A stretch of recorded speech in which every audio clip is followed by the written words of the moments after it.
here's another League of Legends game coming your way. This time we're in normal draft as the Spook Nocturne. So for this weekend's games, I will do 3. I don't know what I say in the next game, but you'll see my 3 most played guys, and 2 of which I'd say are of interest to most people. One of which being Nocturne, because apparently he's jumping up in play rate from what people are telling me. Ultimately, the page that I have here that I'm going to use, I would recommend on any AD caster, well, any caster jungle, the exception being Fiddlesticks. I do not know what is optimal on him just yet, but this Nocturne page is basically a Thunderlord's page. You'll get to see the finer points as the game plays out, but I'm running Ultimate Hat, and I think Transcendence. I think I will eventually drop one of those, I'm not entirely sure. But the main thing is, for the main tree, this, I want to say, should go for like Eve, Diana, and a few others. So basically you can see Electrocute, that's Thunderlord's. Sudden Impact is after you use a mobility move or come on a stealth, your next attack has a bonus penetration or something like that. Then I have the Zombie Ward thing because I get to give vision for my team, and you basically get a little bit of extra vision as the Duskblades clean stuff out for you. And then finally, I have the heal off abilities. That makes a lot of characters' clears so much safer. I cannot emphasize it enough. In case you're wondering what I'm doing here, my brother was standing behind me and he wanted to look at the wards. Basically, the Season 7 one has not come out yet, so it's not there. And unfortunately, I don't have Graves yet. Once he does drop, I'll probably just burn most of my blue essence on Mystery Champions, or whatever you want to call it. You can see I went ahead and bought the ward. I bought Chromas for Misfortune. I think I bought another one for Mecha Malphite. It's Arcade Misfortune to be precise. I bought 2 for Bard. And I still have a lot of blue essence left. It's going to come into play for Skarner because I get his mastery token. I'll spoil that for you, but I still need to get one more. Anyway, as for this game, Nocturne, there's 2 ways to play him still. You can go Bloodrazor. There's some merit to that build. It's just, yeah, you could even argue there might be a 3rd way if you want to do crit Nocturnes. Just, I prefer flat AD. People are arguing whether you want to go Electrocute or Dark Harvest on him. Electrocute gives you like a even power spike throughout the game, while Dark Harvest puts more of your power in late game. On account of Nocturne being an assassin, I think I'd rather have the even power curve rather than the delayed one. That's just my opinion. Now anyway, since we're in normal draft, unfortunately that means my MMR here is sky freaking high. You're going to see me going against diamond players regularly while I'm in normal draft. So right there you can see the Diana is running the attack speed mastery, I believe. Caitlyn has the AD one, Misfortune is running the Comet one, which I do not recommend.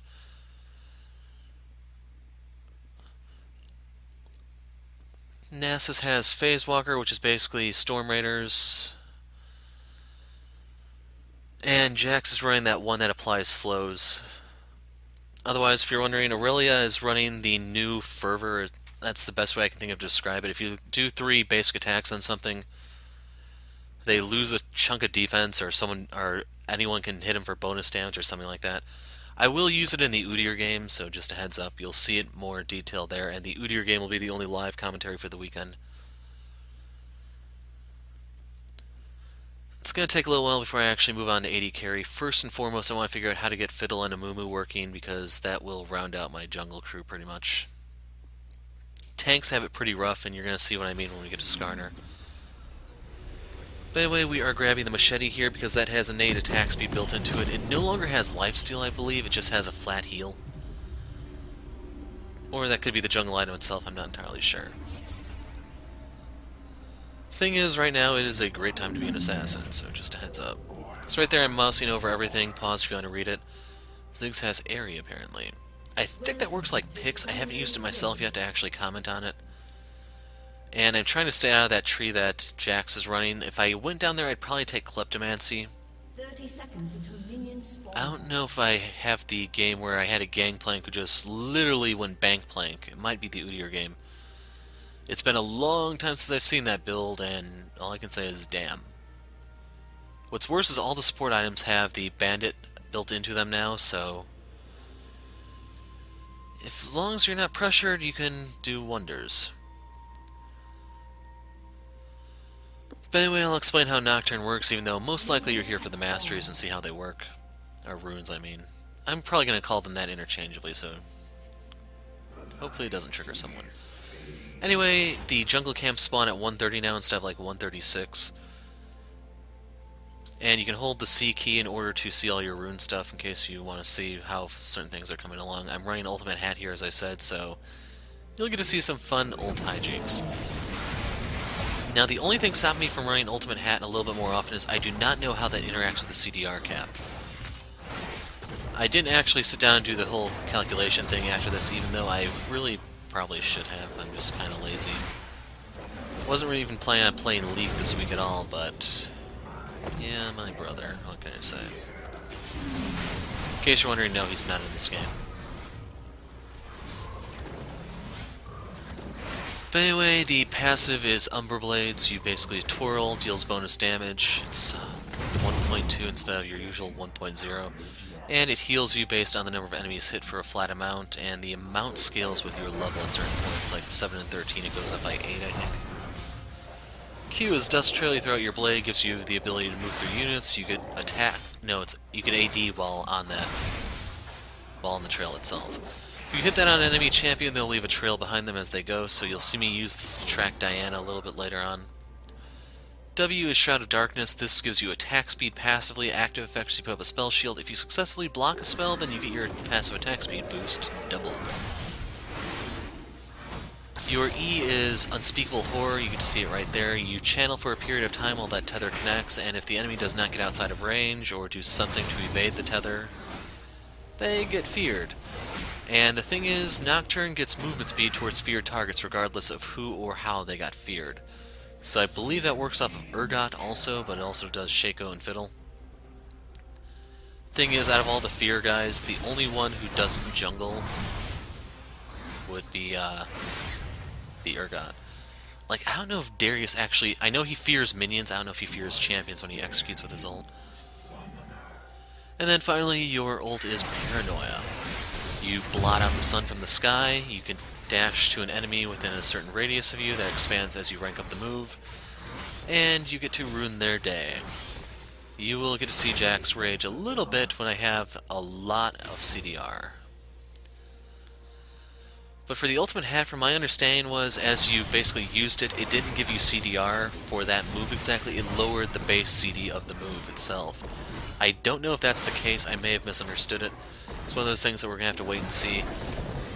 Riot actually has done a lot better making the tooltips more clear here, but there's still some spots where there's room for confusion. In case you're wondering, the misfortune's going to be curb stomped, kinda. So right there, we got Kate, but Jax gets the double. And they still recommend Bloodraiser, but I recommend Warrior. Now the thing is, since there's no meditation mastery and mana regen is so damn hard to come by right now, I really do recommend getting your talisman as soon as you possibly can. It is worth delaying boots, I'd say. For certain characters, when we get to the Skarner... No, Skarner I actually start with that. Is it Udyr? Not sure. But the thing is, what I'm trying to emphasize is that mana regen is so damn precious these days.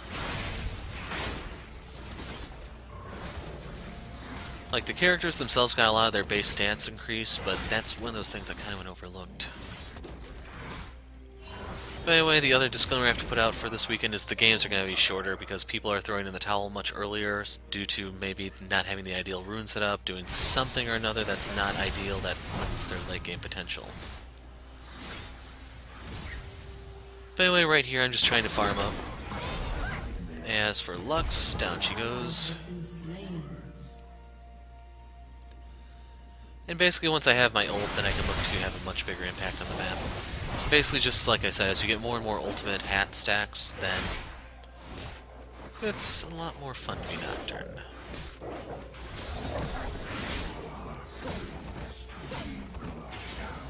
Now I should also mention for the Transcendence Mastery, in case you're wondering, you only get that CDR when you hit level 10.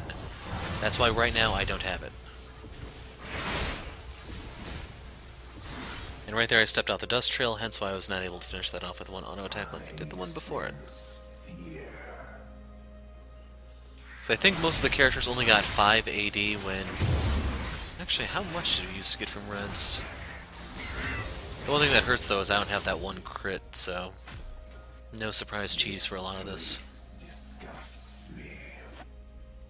So right here I'm kind of torn on who I want to go on. And unfortunately for Lux, Ziggs does almost get away.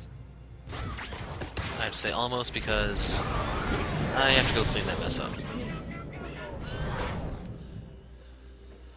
Now, the way my Bounty Hunter works now is it no longer increases my damage, it actually increases my healing, so that is stack number 1. And they actually do keep track of it. If you hit C, it's going to be in the bottom left corner.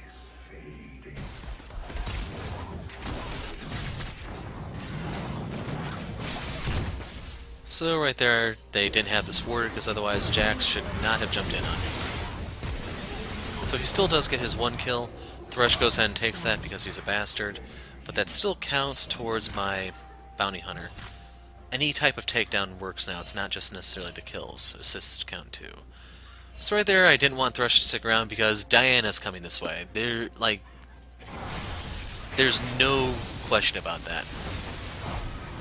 I didn't want to stick around because I don't really have the mana to fight her. She can jump in, potentially burst me, and you can see there she is already.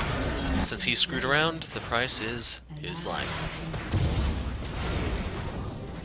Now, the good news is, if you look at Diana, she does not have the red buff. So when I peeked on her real quick, that's what I was looking for. So as a result, I'm going to go saunter over to her jungle and say hello. So as you might have guessed, the plan here was to kill her. It's just, I don't know if she was screwing around in the golem camp or what. And as a result, the red is just completely free. It's possible she may have went back to buy since she did just get 300 kill gold.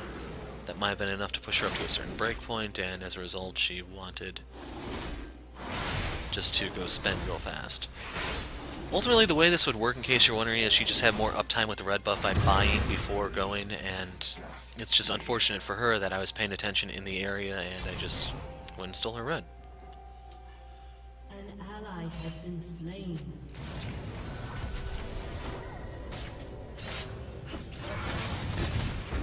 So once again, Thresh takes that. But the thing is, last time I got Jax, this time it's Kate, so that is stack number 3 for Bounty Hunter, I believe. Now, I have to warn you, this was completely my first game in the new season. I literally had little clue about most of the stuff, and I'd say overall that does negatively affect my performance to a certain degree.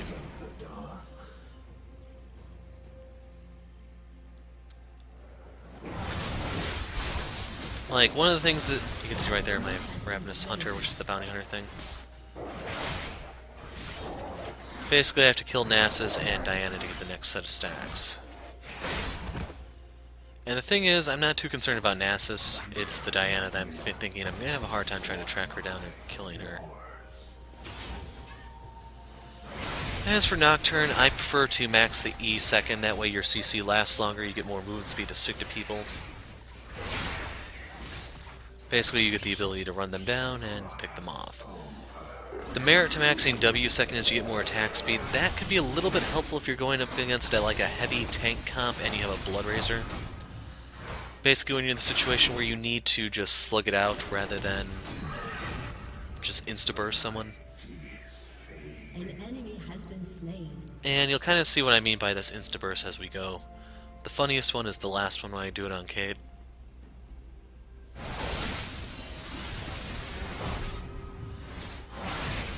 So one of the other things I have to mention is I am a little distracted during this game because, like I said, my brother is right here. I'm talking to him as I play this. He himself is not a jungle player, but I don't know if he was just interested in seeing the new stuff or what exactly. Anyway, right here you can tell this isn't warded or he wasn't paying attention, one of the two. So right here, I spell shield the Wither. And that's like worst case scenario for him, because I just lay into him, and right there is stack number 4 of the Ravenous Hunter. So right here I'm getting 10% of the health back from my ability damage. It's less for AoE abilities like my Q, but for my E, my ult, it's should be normal damage, even though your E is actually a dot, believe it or not. That's one of those little trivia things that most people who do not play Nocturne may not know.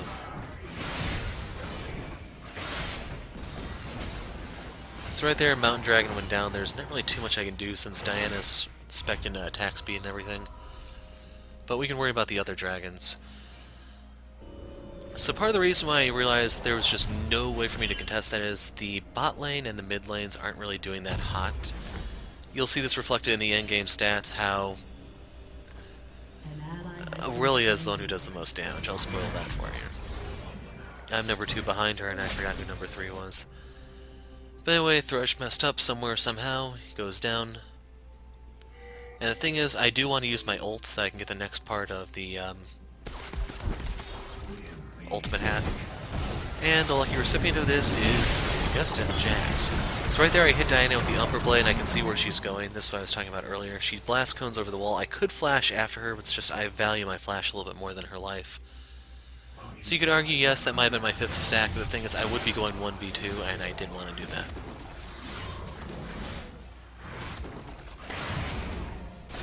So right here I plan on just clearing the wave. Keep in mind you can spell shield the Caitlyn traps just like Severe can, you just don't get mana back, you get attack speed.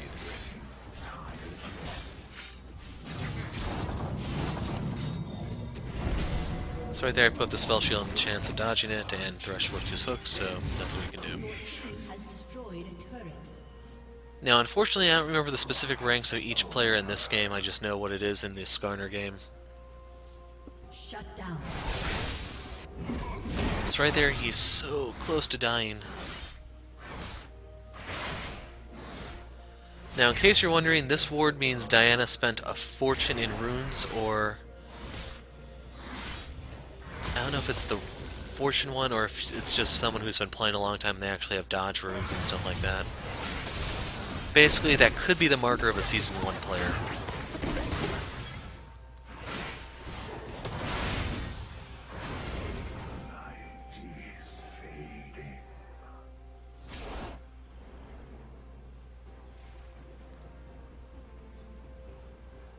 So right here I was kind of hoping Thrush would bait someone in. Unfortunately I don't have a sweeper or a Duskblade to see if that's warded, so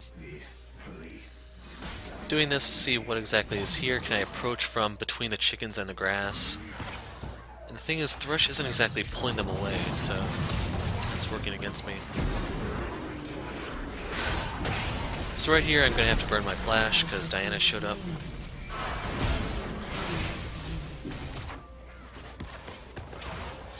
And I don't really want to stick around. Keep in mind I should heal off the chicken camp and everything so I can lay into them. It's just I also have to emphasize you do not get lifesteal anymore off your jungle item. It's a flat heal. That's one of those things that really sucks. Like, it's decent for tanks and guys who aren't going to deal like a lot of damage or have a lot of attack speed, but for the ones who do, they get seriously ripped off.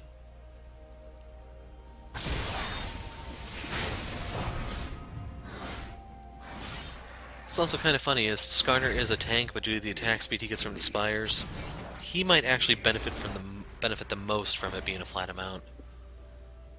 Because otherwise a lot of other tanks don't really have a lot of attack speed. So right there, the Electrocute finishes him off.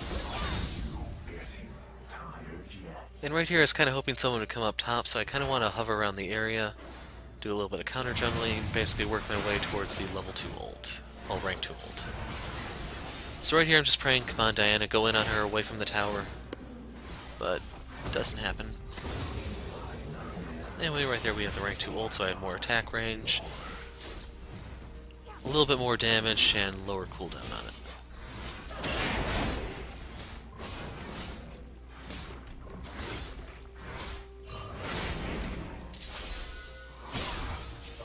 So I have to admit, one of the nice things about Diana Jungle in the future is going to be how she gets mana back on her Moonsilver Blade. That's going to be one of those things that may make her the premier AP jungler, I'd say. So right here we have our next team fight. Ziggs dodges the Lux ult. Thing is, Jax goes really ham here. So right there I spell shield his stun, I fear him, Lux snares him, and I'm just sitting here willing on him. So right here I ult the Caitlyn, and the one we're actually going to kill is Diana. So right there is my final stack of Ravenous Hunter, or Bounty Hunter, whatever you want to call it.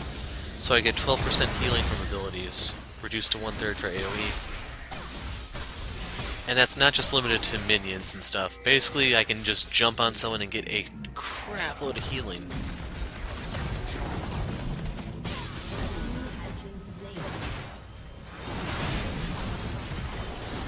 So right here, I wasn't really like fishing for mastery tokens or a box or anything because I have Nocturne stuff already. I'm content with him. But if you want to go for the higher grades, you do need to pick up those minions like that. It's kind of important on Nocturne too because you could just turn around and like proc your passive and get all of them in one fell swoop. So right here I want to go ahead and go back so I can spend all my gold. I need to go ahead and pick up my Duskblade. Gonna start working towards Ghostblade also.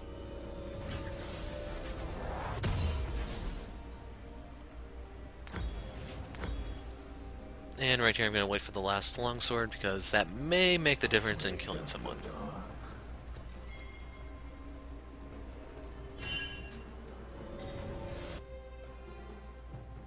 It's going to take me a little while to upgrade my boots in case you're wondering. With the whole slightly magical boots thing, I'd say boot upgrades are less important than ever. Which is really, really odd. Seeing as I've been playing the game for so long. So right here, Thrush is wanting, hey, why don't you just go jump on the guy who's by me? The thing is, I wanted these two guys. I'm not really concerned about Diana in the slightest, and you can see Thrush raging in chat.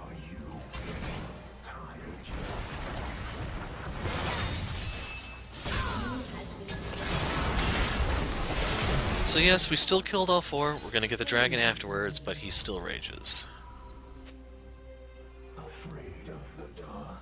In case you're wondering, I'm just full-blown ignoring him. I'm not even bothering with the mute. It's just he's chatting, and I'm not even bothering to look at the left side of my screen. Now, due to the whole mana regen problem, I'd say water dragons are a lot more valuable than they used to be, hence why I was so focused on getting that.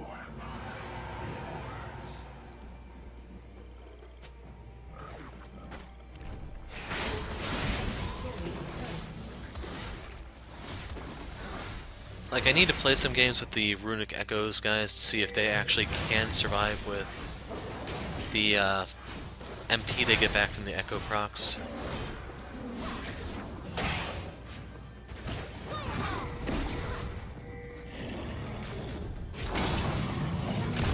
So right there, my ult is up. And I think this is when Jax starts talking in all chat about it.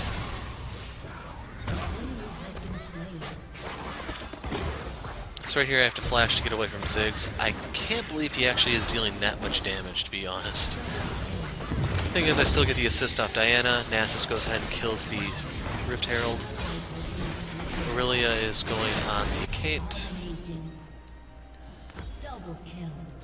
And right here I need to go answer a Jackal problem. So he wants to split push. Part of that is just, hey, he is Nasus, but the other thing is his team is getting their teeth kicked in when it comes to the actual fights. So if they want a team fight, I'm just going to ult in on someone and take them out immediately, most likely Caitlyn. Their win condition is kind of like stall out, use Ziggs to clear out any sort of siege that builds, and have Nasus split push. They want him to get serious enough to actually merit two of us going for him. Thrush will show up here, but I had him dead to rights, you'll see.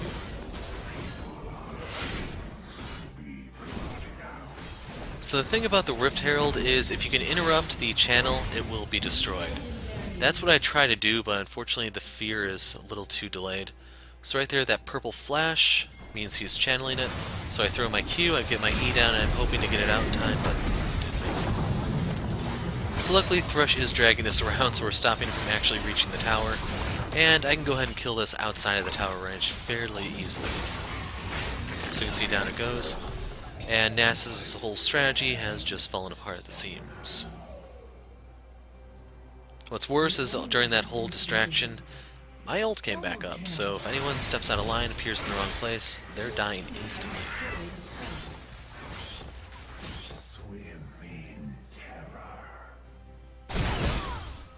You can see Jax down there. So Nasus just came back up, but Diana is still roaming around the jungle, and she's... like, I can afford to hunt her right now, because if I jump on her, she's gonna die. But you can see where she actually was.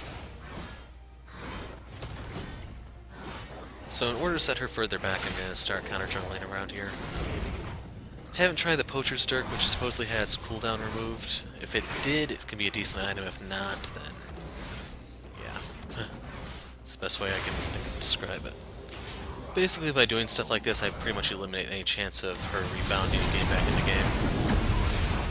So right here, you can see the Phase Walker take him to safety. He flashes, so I ult on him. And that's like worst case scenario for him. So if you don't know how the Storm Raiders works exactly, you can read it right there. Basically, he gets slow immunity, so he runs away from me at good speed like Master Yi does when feared. And he flashed, I ulted, he died, and yeah. Not much all there is to it. So right here I'm taking the opportunity to go ahead and start split pushing a bit. Gives me a little bit more CS, more pressure, and it's just like twisting the screws on them. Forcing them to react.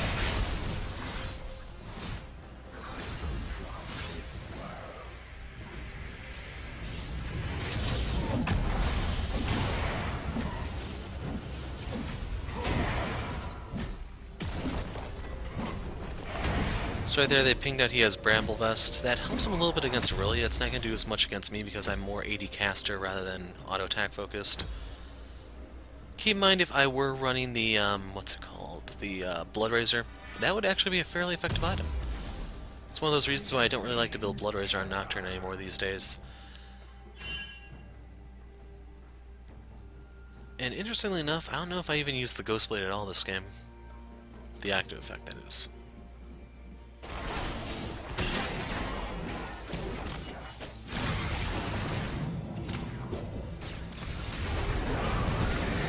So I didn't actually think Diana was going to be there. And right here I'm messing up by going after Jax. I should have just turned and went on Diana. So right there Jax goes ahead and just blocks all my damage and I go down. He has to be maxing Counter-Strike, I want to say, just based on how he had that up at the beginning of the fight and then right there again. Two of them kill one another. In case you're wondering, Lux died to the minions, to be exact. And right here I'm thinking I may want to inflict grievous wounds of my own so that I can deal with the Nasus. Plus, I mean, he is building a Thornmail out of that, so even more armor penetration is pretty helpful. So you can see Jax does have Gunblade, so that will cut into his sustain also. Just a really good item, I'd say.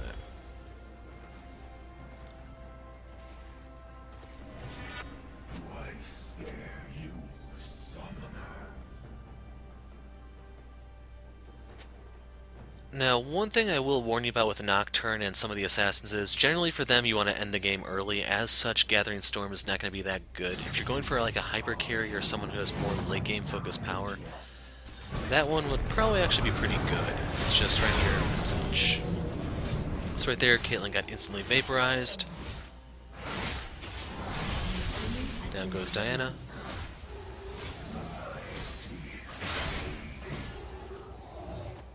And basically, there's just no one left that can really contest us for this dragon.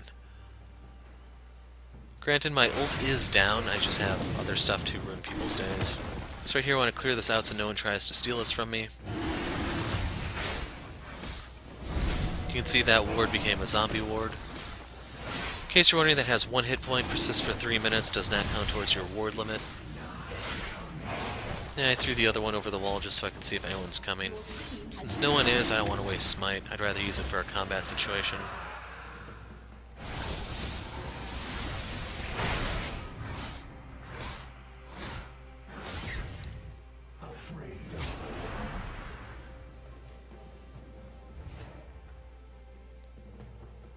Your team has destroyed a turret.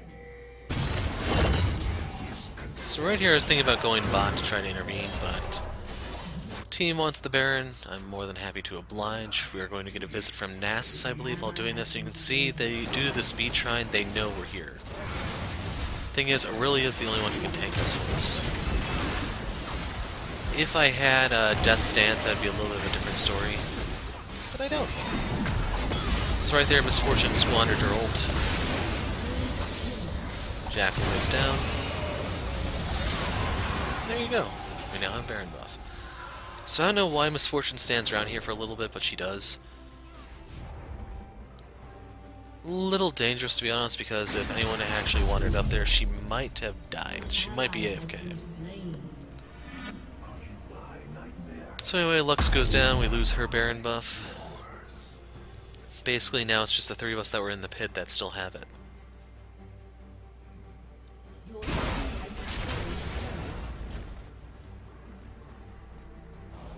So with 4 of them showing top, we need to start pressuring other places to force them to react. Basically, as long as we keep the pressure up, they're more likely to make a mistake, they'll get flustered, and so on. Like this Caitlyn here. Yeah.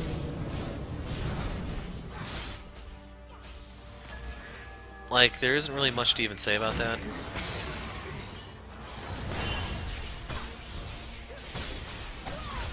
I genuinely don't know what she was thinking. Like, I'm higher level than her, I'm really, really fed, and I can jump from way outside of vision.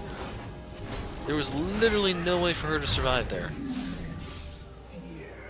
So right here I wanted to kill this ward, so we got the zombie ward. Aurelia takes it instead since she has more attack speed than me. As a result, we don't have any more extra vision in that rush. But here comes the final battle.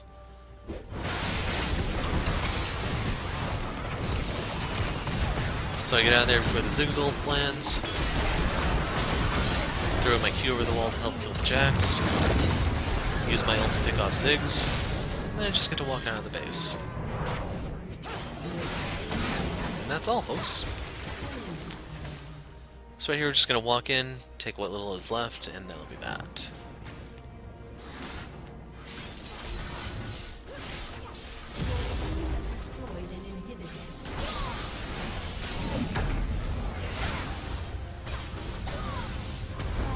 Don't know what he was thinking here, to be honest. So right there I hit him, apply grievous wounds. And yeah, we get to dive him, and he kind of dies. So I'm going to throw my Q out here between the towers so I can hit either one, and then I also get to attack the Nexus with the bonus AD. So what do you think the rank on this game was? By the way, you have to dance on their base, so they know who the boss is. That means they will.